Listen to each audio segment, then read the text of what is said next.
인생에는 구부러진 것들이 참 많은 것 같습니다.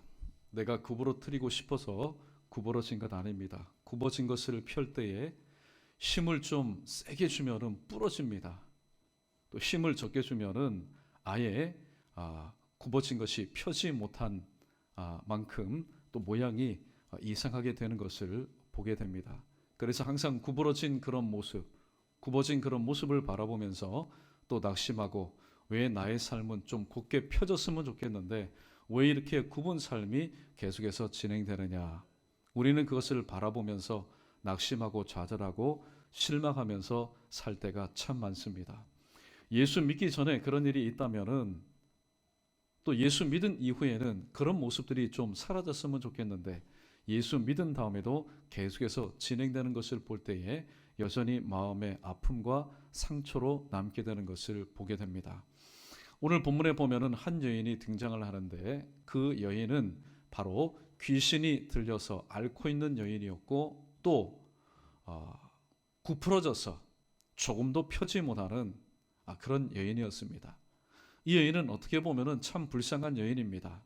여러분, 눈은 있지만은 하늘을 쳐다볼 수가 없습니다.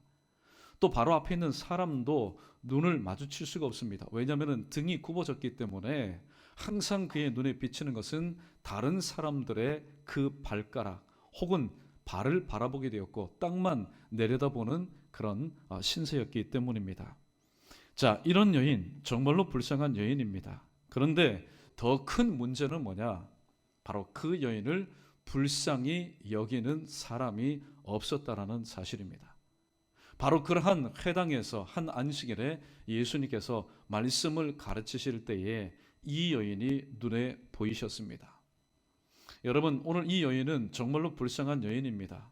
어떻게 보면은 이 여인이 지금 출입하고 있는 이 회당과 또 이 여인이 살고 있는 그 지역과 그 동네의 문제라고 말할 수 있습니다. 그러나 더욱더 불쌍하고 더욱더 문제인 것은 그 여인, 불쌍한 여인을 불쌍히 여기는 사람들이 없었다라는 것이 더욱더 심각한 문제입니다. 자, 모든 것은 관점입니다. 그 상황은 동일합니다. 그런데 오늘 본문에서 누가는 두 사람의 대조적인 관점을 우리에게 소개해주고 있습니다. 한 분은 예수님의 바라보시는 관점이요, 또 하나는 회당장의 관점입니다. 오늘 말씀이 우리에게 주시는 첫 번째 교훈은 이와 같습니다. 관점의 차이는 전혀 다른 결과를 낳는다라는 말씀입니다. 12절 말씀에 보면은 예수님의 관점이 기록이 되어 있습니다. 이 12절 말씀 함께 읽어보겠습니다. 시작. 예수께서 보시고 불러 이르시되 여자여 내가 내 병에서 놓였다 하시고. 아멘. 오늘 이 귀신 들려 앓고 있으며 꼬부라져서 한 번도 조금도 펴지 못했던 이 여인에게 있어서 오늘 예수님의 이 여자야라는 이 음성은 정말로 이 여인에게 있어서는 생명과도 같은 그런 말씀이었습니다. 예수님의 관점은 불쌍히 여기는 그런 관점이었습니다.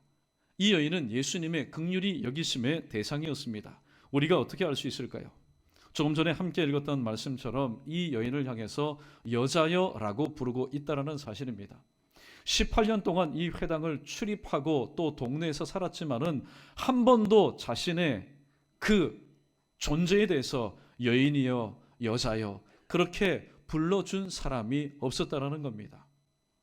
왜냐하면 살아있지만은 사람의 모양은 하고 있지만은 귀신이 들렸기 때문에, 또 여러 가지 질환으로 인해서 오늘 육체적인 그런 장애를 안고 있었기 때문에 이 사람은 엄연히 살아있지만은 이 여인은 그 공동체에서, 특별히 예수님께서 말씀을 가르치시는 이 회당 안에서조차도 바로 없는 것과 같은 존재였다라는 사실입니다. 이러한 여인에게 예수님께서 여자여, 여인이여 인격적인 존재로 대우해 주고 계십니다. 이러한 여인을 향한 예수님의 행동은 13절에 보니까 오늘 13절 상반절에 안수하시니, 그 여인을 향해서 예수님께서 안수하셨다라고 말씀하고 있습니다. 마가복음 16장 18절 하반절에 병든 사람에게 손을 얹은즉 나으리라 하시더라. 이것은 바로 믿는 자들에게 나타나는 표적이었습니다. 실질적으로 예수님은 누가복음 4장 40절에서 해질 무렵에 사람들이 온갖 병자들을 데리고 나오매 예수께서 일일이 그 위에 손을 얹으사 고치셨다라고 말씀합니다. 여러분, 안수하신 겁니다. 안수는 뭡니까? 오늘 여러 가지 질환과 질병과 질고 마음에 유약한 병약한 심약한 자들에게 바로 손을 대셨다라는 말씀입니다. 하나님의 손대심, 하나님의 만져주심은 파괴가 목적이 아닙니다. 쓰러뜨림이 목적이 아닙니다. 회복이 목적입니다. 창조주이신 하나님이 손을 댑니다. 피조물에게 손을 댑니다. 또 목자가 양에게 손을 댑니다. 그리고 토기장이가 질그릇에게 손을 댑니다. 아버지가 자녀에게 손을 댑니다. 손대는 목적이 뭘까요? 그것은 바로 회복이 목적이라는 사실입니다. 열왕기상 19장 5절에 보면은 하나님의 손대심을 통하여서 온전히 회복되었던 한 인물을 소개하고 있습니다. 그의 이름은 엘리야였습니다.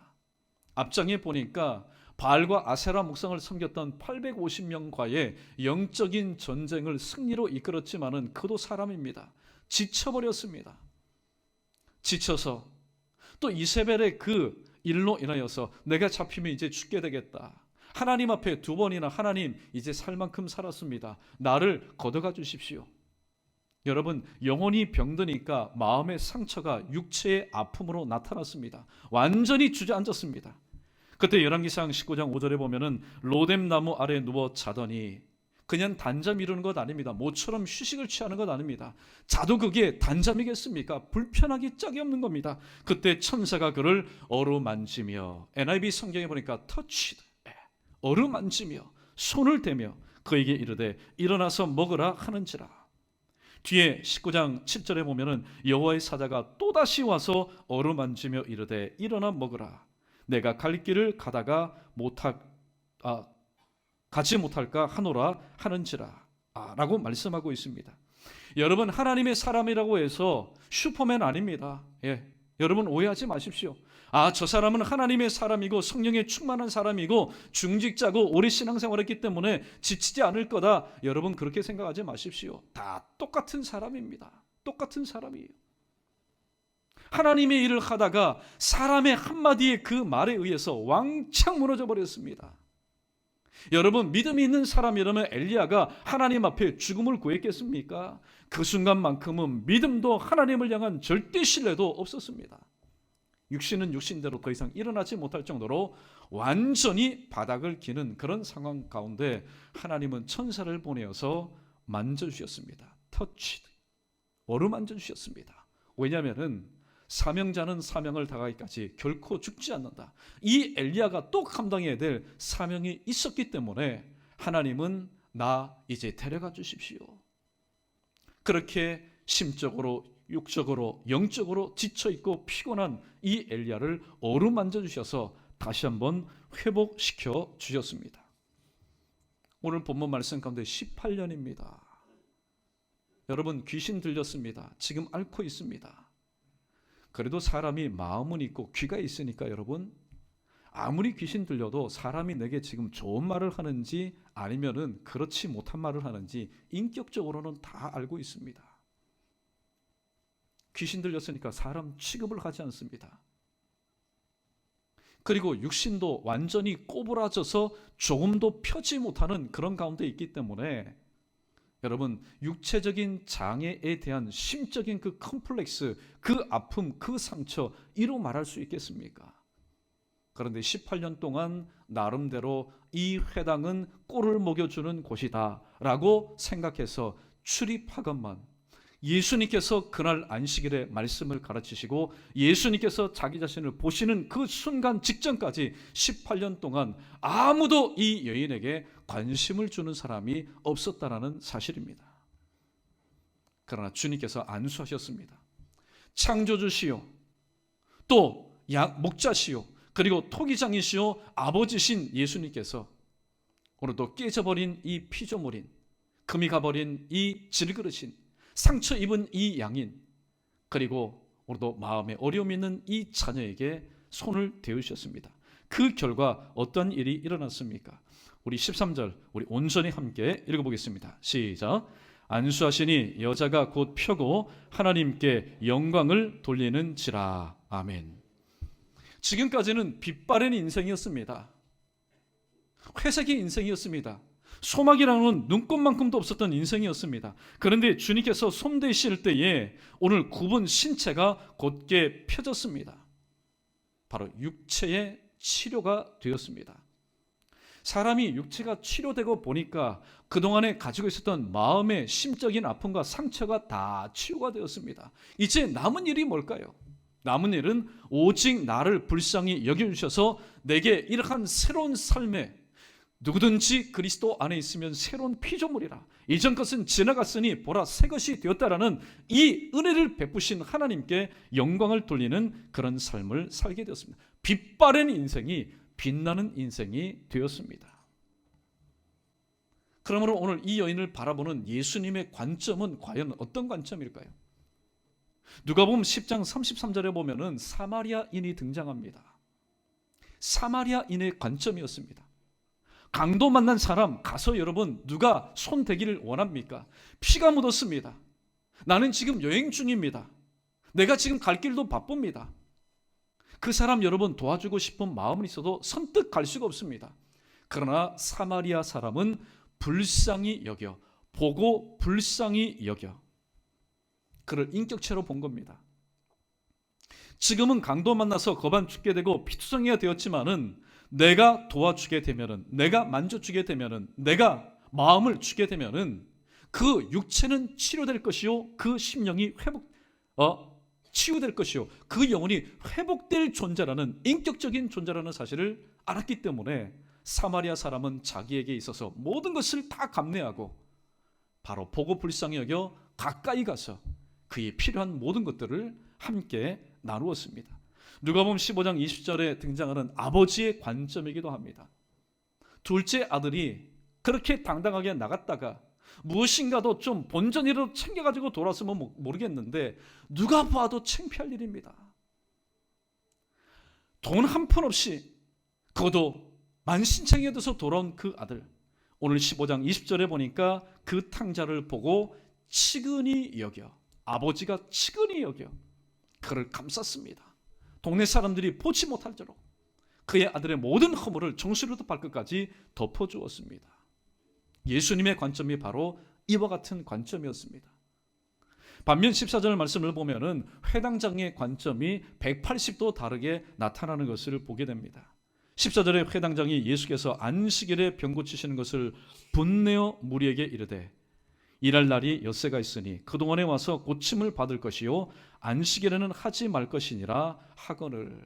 예수님께서 안식일에 병 고치시는 것을 보고 분내었습니다. 조금 이따 다시 언급하겠지만은 누구의 마음과 똑같았습니다.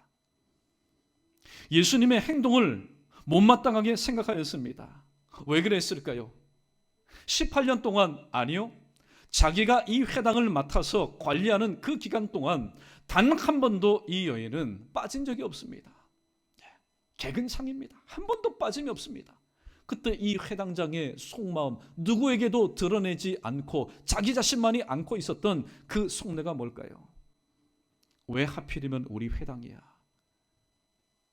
주변에 회당 많은데 왜 하필이면은 내가 지금 담당하고 있는, 왜 우리 회당에 와서 오늘 갑분싸 분위기를 자꾸만 싸늘하게 만드는 거야. 그러니까 이 회당장이 볼 때에 일반 사람들은 올 때에 꺼리낌이 없었지만은 바로 귀신 들려 앓으며 꼬꾸라져서 조금도 펴지 못하는, 정말로 이 여인을 바라볼 때 혐오의 대상, 꺼리낌의 대상으로 바라보았습니다. 만약에 은혜의 대상, 사랑의 관점에서 바라봤다면 예수님과 똑같은 그런 일을 행했을 겁니다. 그러나 율법의 관점에서 바라보니까 예수님은 정죄의 대상입니다. 아유, 어떻게 저 랍비라고 하는 사람이 율법에서 명한 규정을 어겨버리고 안식일에 와서 병을 고치는가? 그래서 예수님께는 대놓고 말할 수 없으니까 모여있는 무리들, 그 무리가 어떤 무리인지 아십니까? 마태복음 11장 28절에 보면은 수고하고 무거운 짐진 자들아 다 내게로 오라, 내가 너희를 쉬게 하리라. 그 회당에 오늘 예수님의 가르침을 받기 위해서 모여온 사람들은 한 명도 빠짐없이 바로 수고하고 무거운 짐을 진 자들이었습니다. 육체의 짐, 심적인 짐, 영혼의 짐을 진 자들이었습니다. 다시 말씀드리면은 잠재적인 가능성 있는 환우들이었다라는 사실입니다. 그들에게 이렇게 말합니다. 우리에게 이르되 일할 날이 엿새가 있으니 그동안에 와서 고침을 받을 것이요. 그러니까 최소한 오늘은 아니라는 겁니다. 너희가 랍비라고 생각하는 이 예수가 오늘 이 여인을 고쳐준 이 안식일은 아니라는 겁니다. 다른 날 와서 고침을 받으라는 겁니다. 이 말은 무엇일까요? 다시 너희의 수고하고 무거운 짐, 육체적인, 심적인, 영적인 짐보따리를 지고 다시 삶의 현장으로 돌아가서 6일 동안, 그 6일 동안 고침을 받으라는 겁니다. 주님은 분명히 말씀합니다. 다 내게로 와라. 내게 맡겨라. 내가 너희를 쉬게 하리라. 치료해 주리라. 치유해 주리라. 너희를 회복하여 주리라. 오늘 창조주이신 하나님은 그렇게 말씀하시는데 오늘 회당장은 그렇게 말하지 않습니다. 요즘 같은 날 공기가 참 좋지가 않습니다. 그래서 때로는 제품을 사지요. 청정기를 삽니다. 그 목적이 뭘까요? 나쁜 공기는 걸러내고 좋은 공기를 순환시키는 것. 순환. 또 피도 마찬가지입니다. 헌혈도 마찬가지예요. 어떻게 보면은 내 안에 그동안에 쌓였던 피를 주고 빼내고 그러면은 내 안에 또 새로운 피가 생기지 않습니까? 이거는 좋은 의미에서 순환입니다. 순환 모드. 그럼 오늘 이 회당장이 우리에게 요구한 것은 무엇일까요? 그건 바로 반복 모드라는 겁니다. 수고하고 무거운 짐을 가지고 지금 주님 앞에 내려놓아야 되는데 또다시 어떻게 해요? 오늘은 아니니까. 예수님 당시에 안식일은 아니니까. 그리고 오늘날 말하면 주일은 아니니까. 주일은 오직 하나님께만 예배하는 날이지 고침받는 날이 아니니까 또다시 돌아가라는 반복 모드의 삶을 지금 강요하고 있다라는 사실입니다. 왜 그랬을까요? 왜 이 회당장이 이렇게 행동해야만 하였고 그렇게 말을 할 수밖에 없었을까요? 그건 바로 오해 때문입니다. 손대게 되면은 내가 오염된다. 나도 전염된다. 레위기서 말하는 것처럼 나도 부정한 자가 되기 때문에 절대로 손을 대지 않습니다.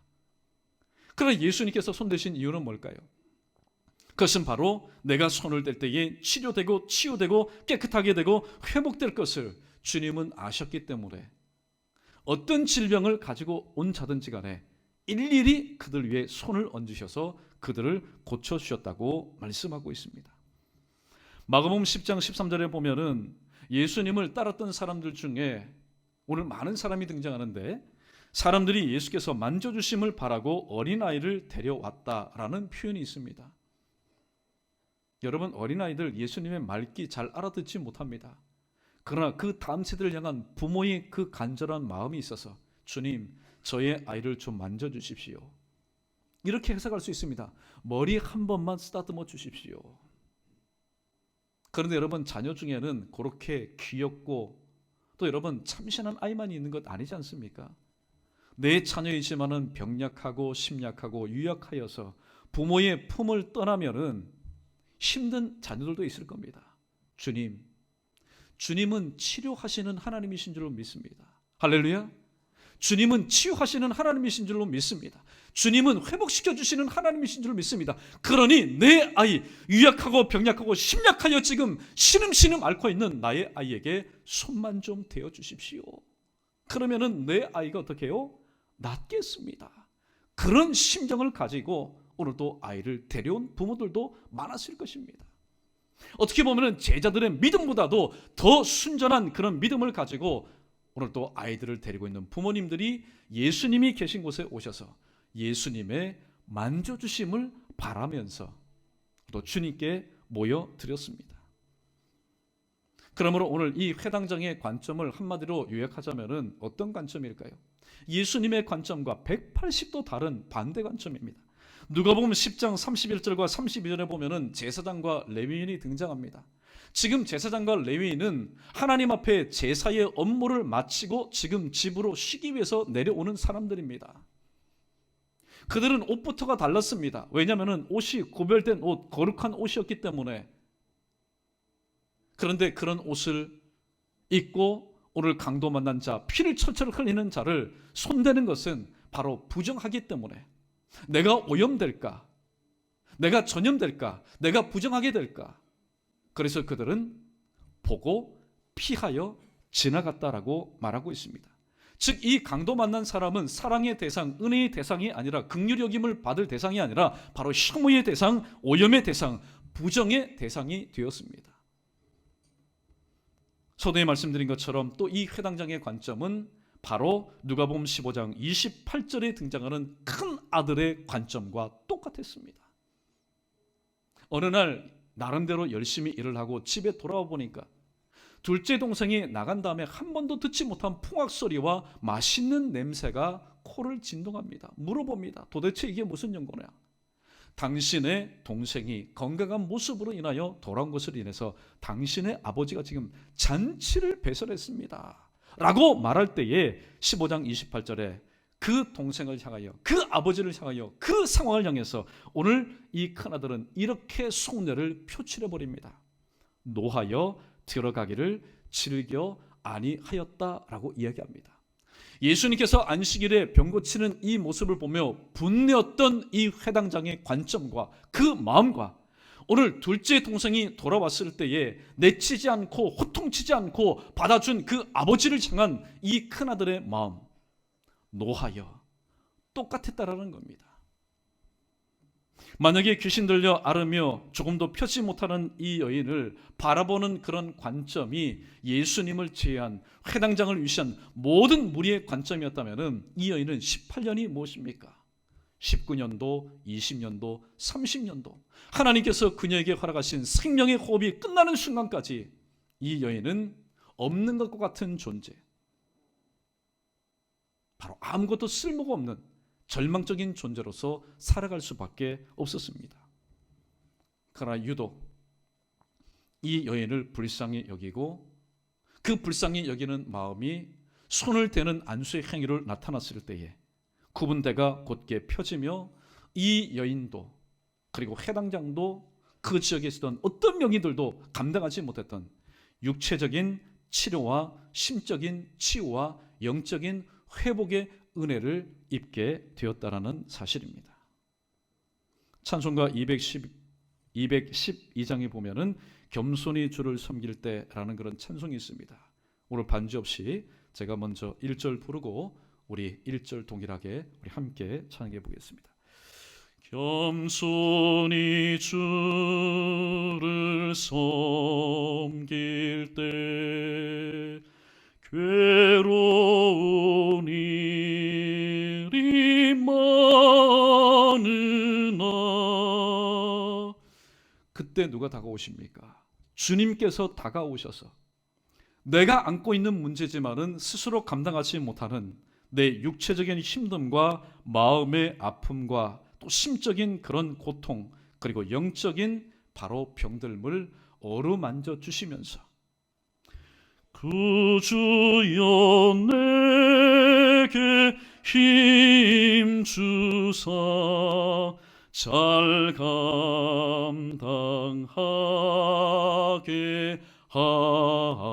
하소서. 함께 찬양합니다. 겸손히 주를 섬길 때 괴로운 일이 많으나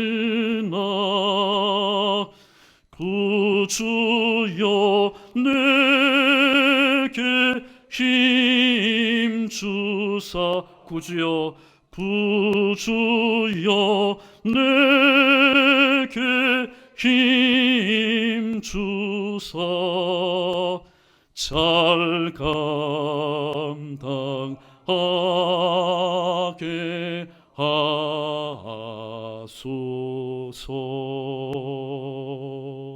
할렐루야. 여러분, 하나님의 일은 내가 정신 차리고 내 의지로 하는 것 절대로 아닙니다. 하나님께서 어루만져 주실 때에 오늘 엘리야가 회복되었던 것처럼, 그리고 본문에 등장하는 귀신 들려 앓으며 꼬부라져서 조금도 펴지 못했던 이 여인, 주님께서 그의 고통과 고난의 시간 가운데 찾아오셔서 어루만져 주실 때에 치료의 역사가, 치유의 역사가, 회복의 역사가 그의 온전치 못한 육체와 마음과 영혼을 통해서 회복될 때에 빛바랜 인생이, 빛나는 인생이 되었고, 아마도 이 여인은 예수님을 일평생 동안 전도하면서 자랑하면서 바로 살았던 바로 예수님의 제자로 쓰임받았다는 사실을 우리는 발견하게 됩니다. 여러분, 관점의 차이입니다. 오늘도 우리 교회도 마찬가지고, 우리의 가정도 마찬가지고, 우리의 공동체도 마찬가지입니다. 분명히 문제는 있습니다. 불쌍한 사람이 있습니다. 어려운 사람이 있습니다. 그런데 더욱더 심각한 문제는 뭐냐? 그 사람을 정말로 불쌍한 사람으로 보아줄 사람이 없다라는 겁니다. 그 사람을 어려운 사람, 힘든 사람으로 여겨줄 사람이 없다라는 겁니다. 그때 주님께서 오셔서 그를 보고 불쌍히 여겨주셔서 그 치유의 손, 치료의 손, 회복의 손길을 통해서 다시 한번 회복시켜 주셨습니다. 사랑하는 성도 여러분, 오늘 이 예배에서 오늘 우리는 하나님을 만나기를 원합니다. 근데 하나님 만나는 게 뭡니까? 하나님, 오늘도 저에게 찾아오셔서, 오늘도 저의 육신에는 아픔이 있습니다. 저의 마음에 또 상처가 있습니다. 제 영혼에 병들미 있습니다. 여러분, 절대로 사람은요, 들어줄 수는 있습니다. 들어줄 수는 있지만은 그가 원하는 것을 되돌려 줄 수가 없습니다. 그러나 들어주실 뿐만이 아니라 우리의 마음의 소원, 우리가 알지 못하는 것까지라도, 그 이상의 것이라도, 그 더 좋은 것이라도 우리에게 주실 수 있는 분이 바로 예수님이심을 다시 한번 기억하시고, 오늘도 우리 모두 이 본문을 읽을 때 우리는 제3자적인 입장이 있기 때문에 오늘도 우리에게는 간절한 마음이 없습니다. 그러나 내가 오늘도 18년 동안이나 여러분 개별적으로 오늘도 귀신은 들려 앓지는 않지만은 또 주님의 손대심이 없이는 회복될 수 없는 그런 내 자신이라면은, 하나님, 오늘도 사람의 관심 가운데 저는 과로밖에 인생입니다. 그러나 예배를 통하여, 말씀을 통하여 저를 다시 한번 어루만져 주시고 다시 한번 회복시켜 주셔서, 지금까지는 하나님 보실 때에도 또 사람들 볼 때도 동력자들에게도 빛바랜 인생이었지만은 오늘도 이후에는 하나님 보실 때에도 동력자들 가운데도 오늘도 빛나는 인생으로 살게 도와주옵소서. 그렇게 기도하시면서 오늘 또 여러분의 모든 연약한 것들을 하나님 앞에 올려드려 우리 할렐루야 찬양대 대원들이 불렀던 가사 내용처럼 우리의 모든 연약한 것을 하나님 앞에 맡겨드릴 때 또 주님의 손대심이 주님의 능력으로 나타나서 하나님 허락하신 귀한 사명들 다시 한번 영육간의 강건한 모습으로 힘있게 감당할 수 있는 저 여러분 우리 모두 되기를 주님의 이름으로 축원합니다. 두 번째 결론입니다. 인생의 물음표를 느낌표 되게 하시는 분은 오직 하나님 한 분뿐이시라는 사실을 우리는 명확하게 이제 깨닫게 됩니다. 여러분 자막을 보십시오. 물음표 구부러져 있지 않습니까? 요 어떻게 보면은 1cm도 되지 않고 몇 미리도 되지 않는 이 인생의 물음표, 내가 아무리 모든 수단과 방법을 강구한다 해보십시오. 자녀에 대한 물음표, 내 자신에 대한 물음표, 사업에 대한 물음표, 앞길에 대한 물음표, 직분에 대한 물음표, 우리는 곧게 펼 수가 없습니다. 그러나 그것을 곧게 펴실 수 있는 분은 바로 누구냐?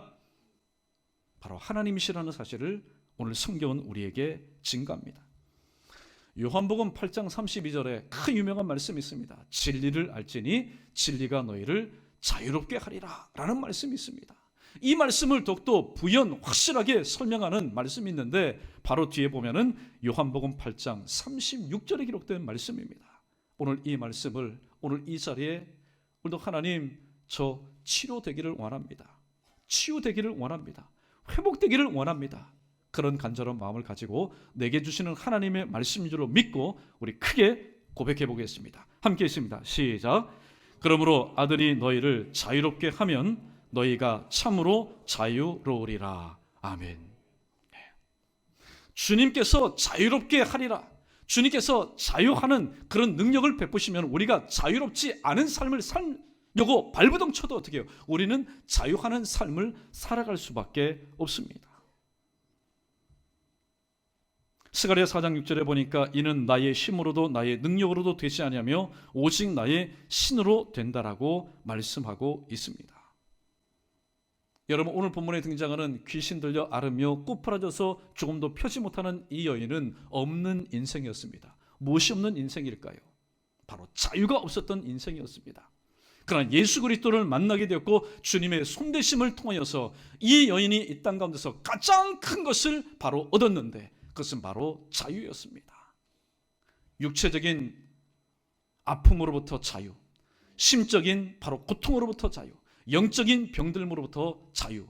그 자유는 사람이 주는 자유가 아니라 근본적으로 하나님께서 부르신 날까지 다시는 육체적인 질병이 없고 마음의 상처가 없고 영혼의 병들음이 없는 바로 하나님께서만 주시는 그런 자유를 누리게 되었습니다.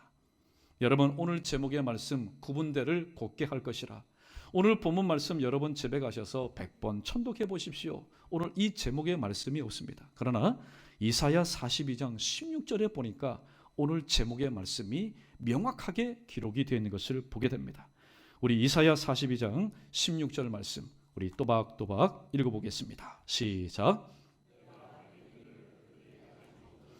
이끌며 그들이 알지 못하는 지름길로 인도하며 암흑이 그 앞에서 광명이 되게 하며 구분대를 곧게 할 것이라. 아멘. 예. 자, 오늘 본문에 보니까 구분대를 곧게 할 것이라. 이거는 메시아의 사역입니다. 메시아의 사역이라는 것은 하나님만이 하실 수 있는 하나님의 바로 절대 고유의 사역이라는 겁니다.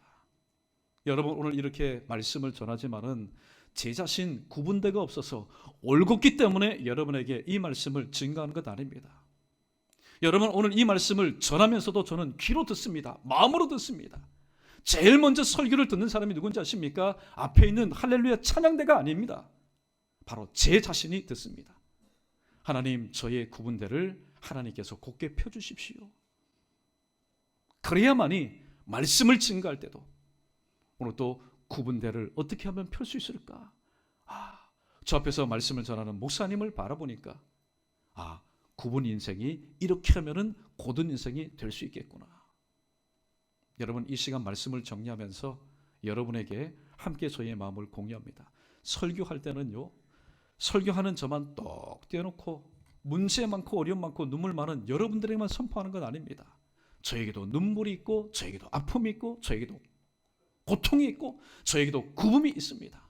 그러므로 오늘 이 자리에서 주시는 이 말씀 다시 한번 마음 가운데 깊이 여러분 되새기시면서 오늘도 스가랴 선지자가 말했던 것처럼 하나님, 이미 지금 내 앞에 있는 모든 문제들 굽어 있는 거 내 손을 떠났습니다. 내 능력 밖의 일입니다. 그러나 내게 능력 주시는 주님 안에서 주님의 손으로는 얼마든지 치료되고 치유되고 회복될 줄로 믿사오니 이 시간부로 주님 앞에 맡겨드립니다.